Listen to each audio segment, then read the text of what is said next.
Well, today is um, counting candles. That's the theme for today. And I'll talk a little bit more about that in a few moments. But first, we're going to light some candles to have for our meditation this morning. Now, we started off with 65 candles, which is representative of someone's birthday. It's two people's birthday. It's not really about my birthday, though. It's about the years and how they count and seeing them counted. And so I'm going to invite my candle lighters to come up, the ushers, to come up and begin lighting. I don't know why this is on my screen. Lighting our candles. And this will take us into our meditation. Now I'm going to turn our new jazzy camera around so that all of our Zoomers can see what's happening. And you can have your eyes open and closed a little bit here during this time. I'm going to turn the camera around so you won't see me, but you'll hear me. And I can step down there and you can see me, but I won't do that right now. So as they light the candles,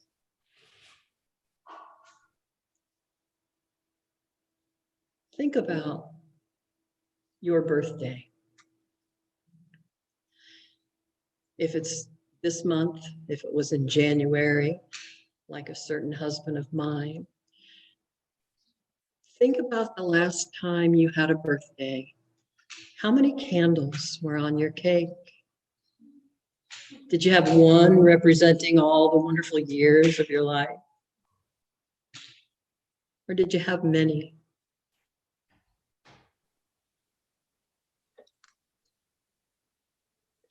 Just take a nice deep breath as we begin to move into a state of meditation. We get to enjoy the maracas, the clickers, as we flow with this challenging task. It takes a little effort to have more candles than normal, to have one candle that has two letters on it. It's worth it. So just breathe as you enjoy the candlelight. Beautiful job, guys. Beautiful. Just kind of focus on the camera, on the candles as you let your body relax. Move into a comfortable position and just focus on the light that you are. As you see the candles, the light represents the light within us. And so feel that light with each breath. Thank you.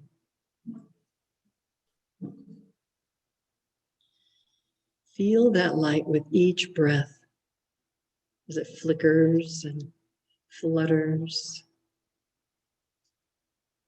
And breathe. Be present. Invite love.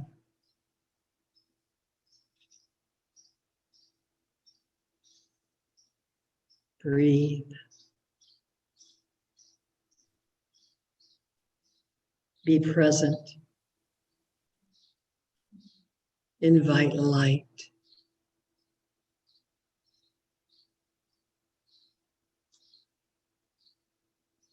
Breathe. Be present. Invite love.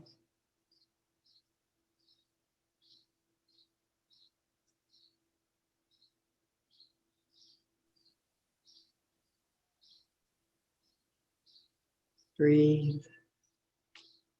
breathing in and breathing out.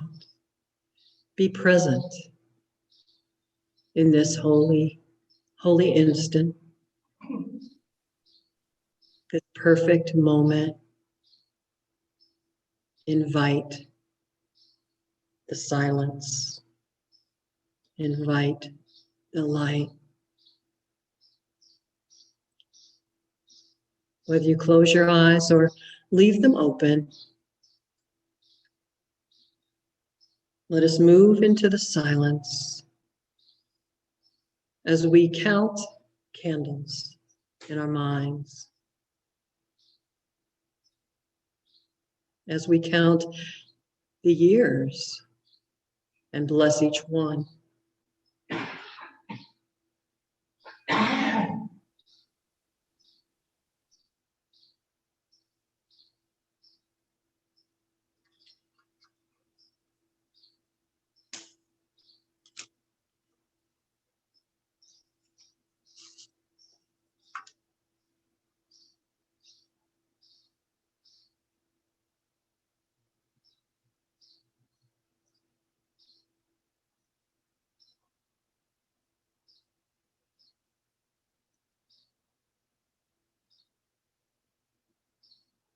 And if you're comfortable doing so, open your eyes and look at the candles, just focused intently on them for just a moment. Focus on the light.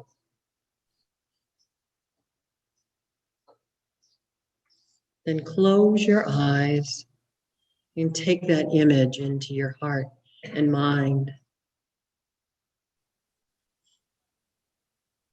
Candles are the outer symbol of what is always burning and bright within us. Always.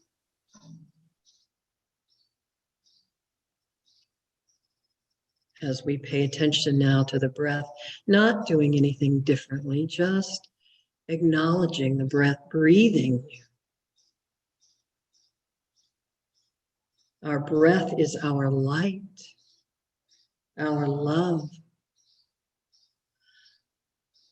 Light is within us and all around us.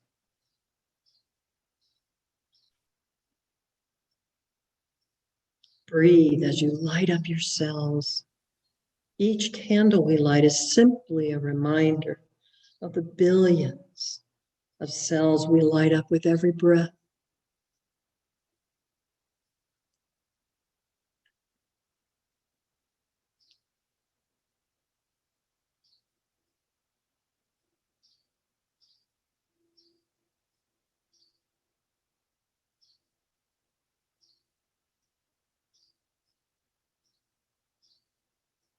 Our cells are energized and happy.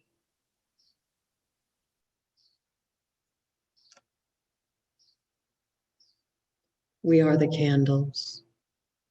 We are the sun, the moon, the stars. We are the earth, all within the universal field of love that is within us now and always.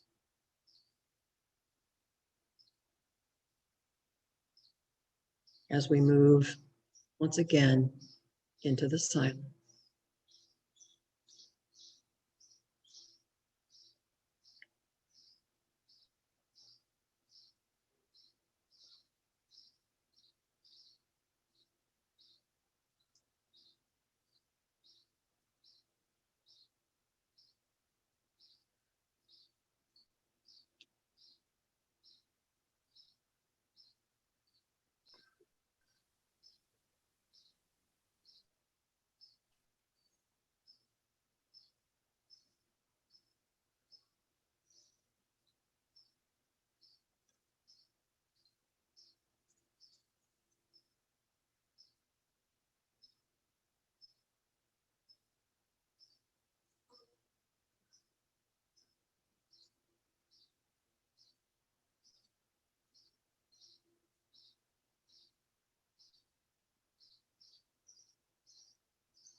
So lovely as we are serenaded by that precious bird out in our beautiful garden.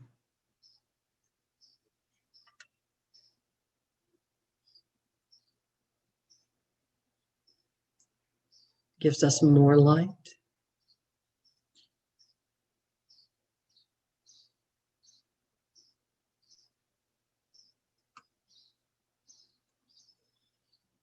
Take a nice, deep, and cleansing breath. Breathing in, feeling the light and love, the presence and power that we may call God, the presence and power that is within us, all around us, that we live within. That we live within pure light, pure love. We know that even when the sun slips below the horizon, it's still shining. There's still light. Even when we close our eyes, our body knows the light. And we allow our heart and our mind to be bathed in that light, in that love. Love lights the way.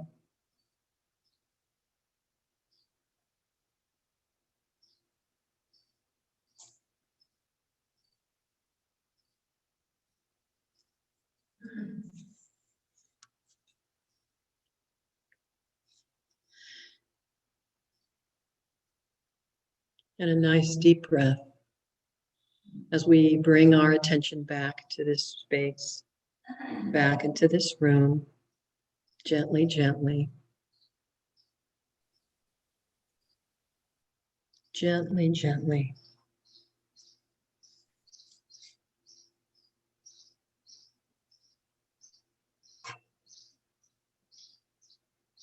I think we'll leave the candles for just a little bit. They look like they're doing all right.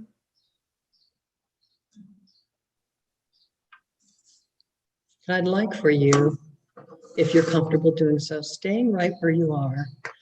You don't even have to stand up, but turn around and see the light coming from each other's eyes. The masks aren't covering our eyes.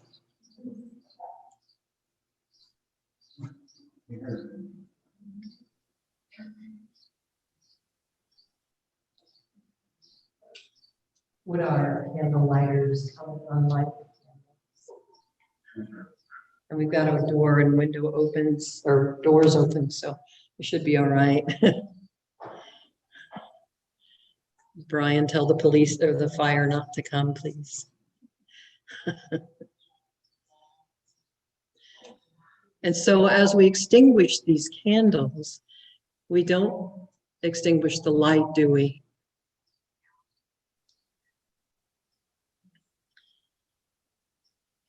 We didn't really need 65 or more candles. And I think there actually ended up being like 70 some. So April just kept making cupcakes and making cupcakes. And I bought a little rafter of these lovely candles. And so, and then after service, we will share the cupcakes out on our picnic tables. So for now, I have to say, it feels, I just need to share with you that my energy feels a little low today. I have one of my dearest friends made her transition yesterday. Only a couple of years older than me, not COVID, and was cancer. And our 14-year-old little pup is coming pretty close to her transition. So I'm just being with that energy today. And I am so grateful to be here with all of you. And I can say that out loud and you get it. You know, that's the light in you seeing the light in me and giving me the energy and the strength in your life. And I truly am grateful. So, but tomorrow is my actual birthday. And can I call you out, Terry? Already did. Tomorrow's Terry's birthday too. Yay, Terry. Brian had a birthday this month. And Raven had one. Did I miss? Who did I miss? Any other May birthdays?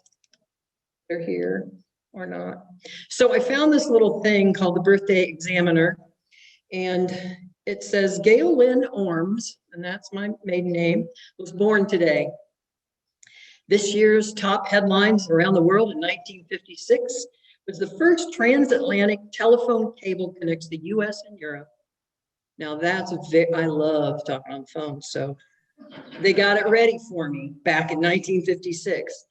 And then there's the Academy Awards. I didn't know any of these actors or anything. I won't read this whole thing to you, but I will say out of bread, milk, flour, eggs, bacon, and ice cream, bologna was the most expensive by about 3 times. What? Yeah. So, yeah, the New York Yankees won the World Series. And what there was some, the music this year in 1956, they didn't name several musicians. They named Elvis Presley, Elvis Presley, Elvis Presley, Elvis Presley. He was topping the charts at that point. So it's fun, and it's, on the internet you can get all that stuff, and it's just kind of fun to see. That day on May the 24th, 1956, I think 8:05 in the morning, the world was turning. And remember, I sing the God Dance the Day You Were Born song? It's true. The world was ready for us on that day, on your day, even though there was lots of other babies born that day, that time. They weren't you. They weren't me. They made this collective consciousness, and we came in, and there's all kinds of fields of thought about that. I'm not going to go there today. But even that we're here together now, in all the years that we've lived, in all of the travels that we've had, in all of the space, in all of the United States, the world, we're here together today. We're here with our Zoom family, and I forgot to turn my camera back around. There. Not that you guys really want to see me, Zoomers. We'll get the hang of this. Jack's giving me the eyes like, yes. So, but we're here. Our paths have brought us here in this holy instant, in this beautiful day. It just, those kind of things just put me in awe of the universe, put me in awe of this field. So I thought we needed some candlelight today. No, it's not because it's my birthday necessarily. It was a good excuse, right? So we're beginning to venture out in the world again. It's not over, but we're getting close to being able to function in a way that we were more accustomed to. Now, with wise caution, we're venturing out like we are here at Unity of Bay City. So I thought we needed something a little dramatic and a little fun to kind of say, hey, we're with wise caution, we're coming back out into the world. So if we can just experience for a few moments, like I hope you were able to in the meditation, the light and love that you were born into. Don't go to your family of birth. Go to the greater family, this world that we were born into. How many years worth of candles are within you? And it's far more than our physical human years. It's eons, really. It's our ancestors. It's the human race.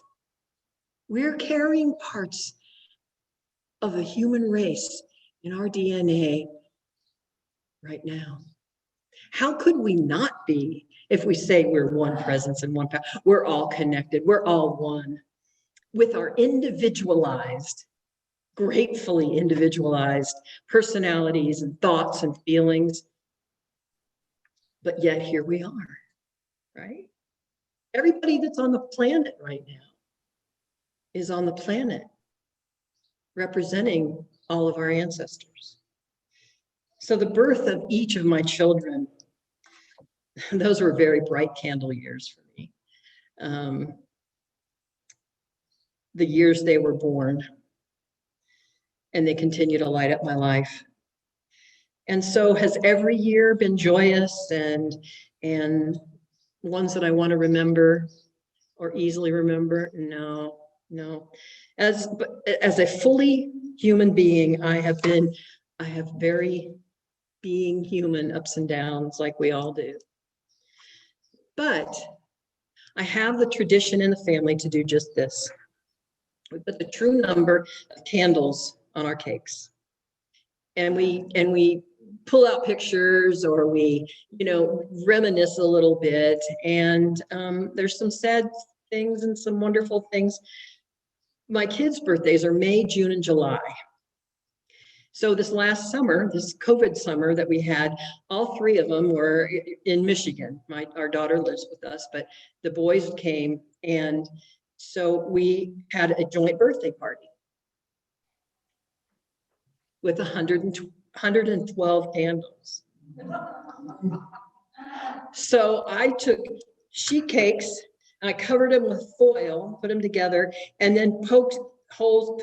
I didn't have these little fancy candles, and I poked holes in the foil so nobody would spittle on the cake, but they could all blow out their candles.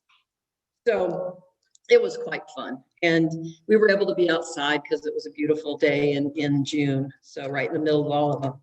But as we count the candles of our lives, let's keep in mind that the inner light is always burning. And I thought this quote by Pema Chodron was a good segue into and out of darker times, like the pandemic.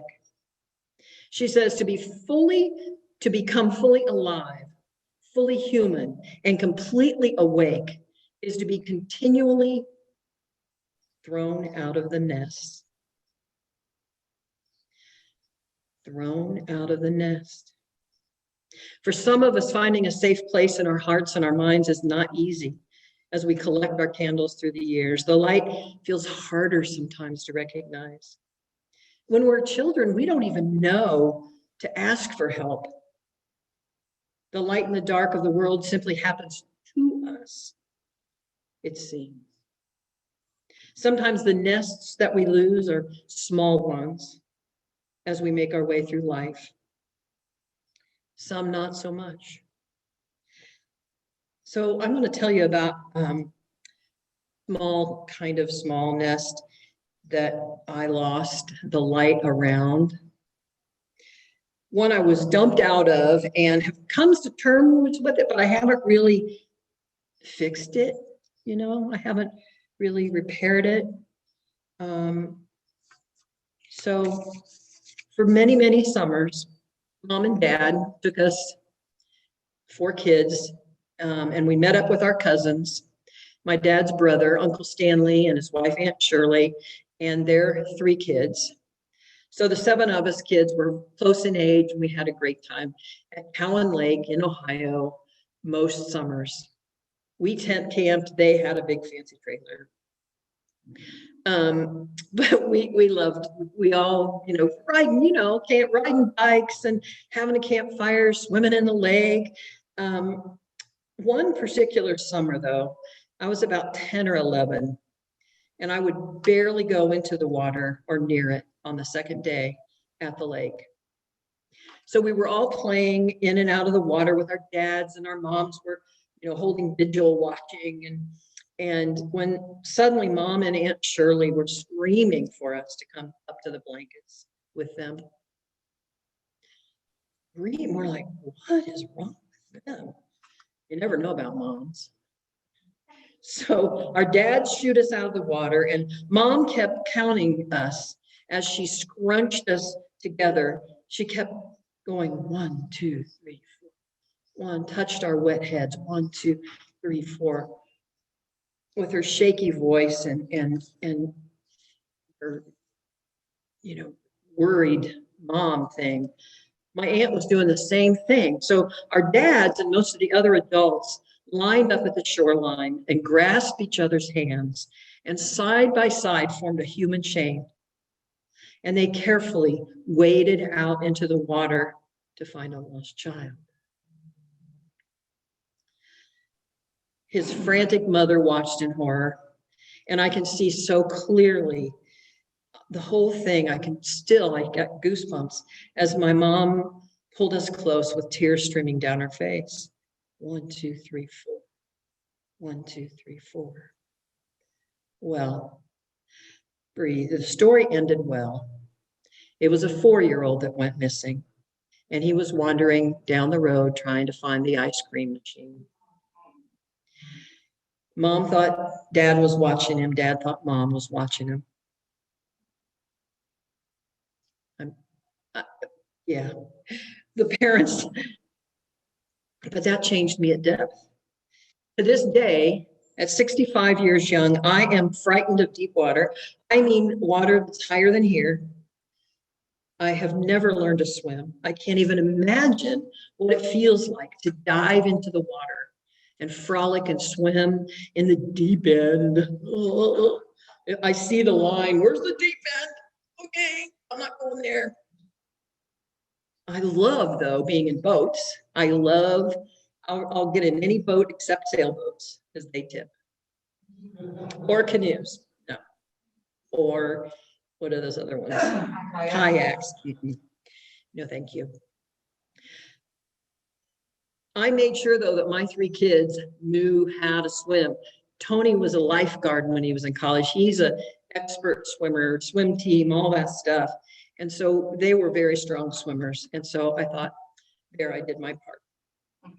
So wouldn't you say that 2020 dumped us all out of our proverbial nests? Are you afraid to go back into the deep water of crowds? We all are to some degree. Something.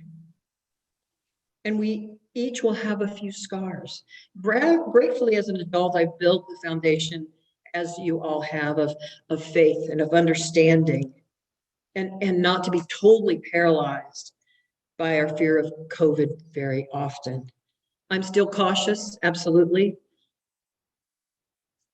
But I did have a few panic attacks along the way. The first time I went to get gas, to pump gas, I'd heard so many people, oh boy, it's really bad at the gas station because, the handle, everybody's touching it. I truly and really had a panic attack because it was before the scientists, had gotten a hold of it. There was rumors flying everywhere. I thought I was going to pass out at the gas station. But I'm grateful that my spiritual foundation, and I used my spiritual tools. We're going to do a spiritual tools workshop here in next month for 2 evenings. And because it's not always, I can just sit and meditate, the frenetic energy is just too great. And so we have other spiritual tools. We can phone a friend. We can just pray out loud. There's so many ways. But first, we feel the feeling. We feel the panic. I acknowledged I was having a panic attack. Hadn't had one in years. Praying for awareness to my own intuition, trying to peek around the dark and scary corners and thoughts of COVID. I have more confidence now in my own intuition guiding me about where and how to venture out. The light within me is lighting my way. So we all have had to build new nests, even though it felt like we were locked in our nests at home. But the truth is our gift of wisdom, of intuition. And as we can begin to see through the fear and build a strong and steady practice, we build new safe places within us. We shine the light on those safe havens within us.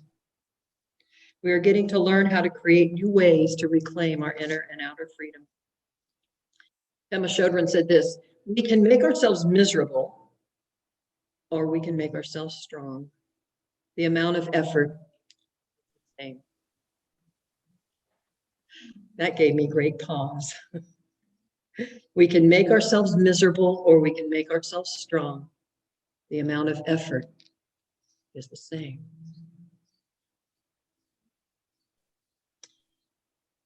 It was like our outer world was harshly telling us to go to your room and think about what you just did. Do you ever hear that as a child? Ever say that as a parent? So the universe is kind of treating us like we were bad children that just broke mom's best lamp. We certainly had time to go into our room, rather stay in our homes, but with what voice did we do that? With what voice? Is it the same voice that sparked when we were counting candles? I know that if we can learn from hard knocks, we can learn from soft touches. And those soft touches are within us, and they're around us with our friends and our family. If we cut ourselves off, the light's still there. Just a glimmer of it, the mustard seed, that grain of that small, like the daily word talked about today. Did we listen to the COVID and the news of our deteriorating Mother Earth with the voice of an angry or frightened parent, or a compassionate and loving one? And we know we have both within us. We have choices as adults we didn't have when we were children or know that we had. We're all grown up now-ish. And yet my 10-year-old still can't swim.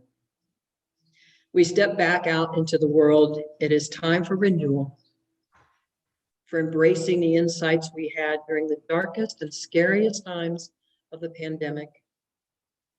Even as we look back, if we see that when we look over the pandemic, we were mostly depressed or scared or lonely at times or often, we can begin now to gently say, we simply forgot the light within us at times. We're still very human. We forgot that our inner rooms are filled with compassion, as is our earth, and ask how we can contribute to the world in a new way. Create safe spaces inside and out.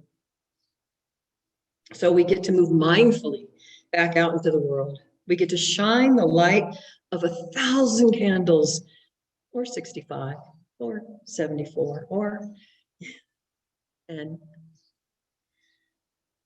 to remind us that we are whole and holy and can begin again and again. And Pema says, meditation practice isn't always about trying to throw away. Meditation practice isn't about trying to throw ourselves away and become something better. It's about befriending who we already are. It's about befriending who we already are. So, my dear friends, I invite you to light up your life, even in the dark and stormy days, gently, gently. Be mindful. You will begin to speak from your authentic voice, your true light-filled voice. Remember, when you take those time outs, you're not in trouble. You're wise. In the sweet silence, just a breath or two, little and often. And I'm going to close today with this little poem by Aldous Huxley that I found to be a light for my mind and my heart as I lighten up and step back out into this world. that even through a pandemic is filled with light, just like each and every one of you. I give you this. It's dark because you're trying too hard. Lightly, child, lightly. Learn to do everything lightly. Yes, feel lightly, even though you're feeling deeply. Just lightly let things happen and lightly cope with them. So throw away your baggage and go forward. There are quicksands all around you, sucking at your feet, trying to suck you down into fear, self-pity, and despair. That's why you must walk so lightly. Lightly, my darling, on tiptoes, no luggage, not even a sponge bag, completely unencumbered as you stand in the light. And so it is. Amen.